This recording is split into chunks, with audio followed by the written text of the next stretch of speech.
Okay, അടുത്തൊരു question ആയിരുന്നു പരീക്ഷയിലെ. ഒരു സമബഹുഭുജത്തിന്റെ കോണുകളെല്ലാം 180 ഡിഗ്രിയാണ്. ഇതിന് വരക്കാവുന്ന പരമാവധി വികരണങ്ങളുടെ എണ്ണം എത്ര? അല്ലെ, ഒരു റെഗുലർ പോളിഗൺസിന്റെ ഒരു ആംഗിൾ 150 ഡിഗ്രി ആണെങ്കിൽ അതിന്റെ മാക്സിമം നമ്പർ ഓഫ് ട്രയാങ്കിൾസ് ആണ് ചോദിച്ചിട്ടുള്ളത്. ചോദ്യം നന്നായി വായിക്കണം. നമുക്കറിയാം ഒരു ആംഗിൾ 150 ഡിഗ്രി ആണെന്ന് പറയുമ്പോൾ അതിന്റെ ഔട്ടർ ആംഗിൾ അല്ലെ, പുറം കോൺ എന്ന് പറയും അല്ലെ, 180 മൈനസ് 150 30 ഡിഗ്രിയാണ് അല്ലെ. നമുക്കറിയാം ഏതൊരു പോളിഗണിന്റെയും ടോട്ടൽ ഔട്ടർ ആംഗിൾ പറഞ്ഞാൽ എന്താണ്? ടോട്ടൽ ഔട്ടർ ആംഗിൾ എത്രയാണ്? പുറം കോൺ, ടോട്ടൽ ഔട്ടർ എന്ന് പറഞ്ഞാൽ പുറം കോണാണ്.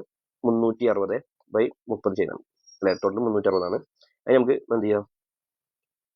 ബൈ 30 ചെയ്താൽ നമുക്ക് ടോട്ടൽ ഔട്ടർ ആംഗിളിനെ ബൈ ഒരു ഔട്ടർ ആംഗിൾ ചെയ്താൽ നമുക്ക് എത്ര സൈഡ്സ് ഉണ്ട് എന്ന് കിട്ടും അല്ലെ. ഈ ഒരു പോളിഗൺസ് എത്ര സൈഡ്സ് ഉണ്ട്? 0 നമുക്ക് എന്ത് ചെയ്യാം? ക്യാൻസൽ ചെയ്യാം. 36 3 പ്രാവശ്യം 12 അല്ലെ. അപ്പൊ നമുക്ക് 12 സൈഡ് ഉണ്ട് കിട്ടും. അപ്പൊ ഒന്നുകൂടി മനസ്സിലാക്കാം, നമ്പർ ഓഫ് സൈഡ്സ് കാണണമെങ്കിൽ എന്ത് ചെയ്യാം? ടോട്ടൽ ഔട്ടർ ആംഗിളിനെ വൺ ഔട്ടർ ആംഗിൾ കൊണ്ട് ഡിവൈഡ് ചെയ്താൽ മതി അല്ലെ. ടോട്ടൽ പുറം കോണിനെ ഒരു പുറം കോൺ കൊണ്ട് എന്താണ് ഹരിച്ചു കഴിഞ്ഞാൽ നമുക്ക് എത്ര സൈഡ് കിട്ടും. എത്ര സൈഡ് എന്ന് കിട്ടിക്കഴിഞ്ഞാൽ പിന്നെ വികരണം കാണാതെ ഇക്വേഷൻസ് ഒക്കെ നിങ്ങളുടെ മനസ്സിലുണ്ടായിട്ടുണ്ടാവും, അല്ലെങ്കിൽ നിങ്ങൾ പഠിച്ചു വെക്കുക. n into n minus 3 whole divide by 2. ഇവിടെ n എന്ന് പറഞ്ഞാൽ എന്താണ്?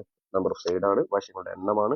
അങ്ങനെയാണെന്നുണ്ടെങ്കിൽ നമുക്കിവിടെ കിട്ടിയത് 12 ആണ്. ഇവിടെ 12 into 12 minus 3 whole divide by 2 അല്ലെ.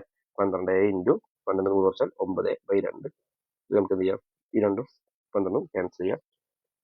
സ്വാഭാവികമായിട്ടും 2 2 16 6 ഇൻറ്റു 9 54 എന്ന് കിട്ടും. 54 എന്ന ഉത്തരത്തിലേക്ക് നമുക്ക് വളരെ പെട്ടെന്ന് എത്താൻ പറ്റും. എല്ലാവരും ശ്രദ്ധിക്കും.